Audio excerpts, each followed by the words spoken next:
संख्याओं का संगत अनुपात कितनी, दो संख्याओं का संगत अनुपात 7:16 है। यदि दूसरी संख्या 256 है तो हमें बताना है कि पहली संख्या क्या होगी। तो देखिए पहली और दूसरी का अनुपात कितना है, 7:16 है। कितना है, 7:16।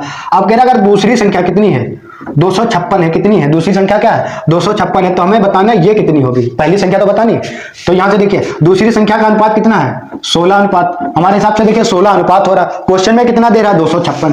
तो 16 अनुपात किसके बराबर होगा, 256 के। यही तो होगा 16 अनुपात किसके बराबर होगा, 256 के।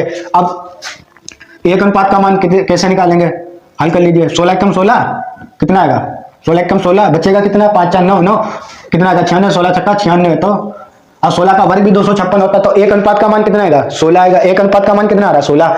हमें क्या ज्ञात करना है, पहली संख्या क्या ज्ञात करनी है, पहली संख्या का अनुपात कितना है, 7 और एक अनुपात का मान 16।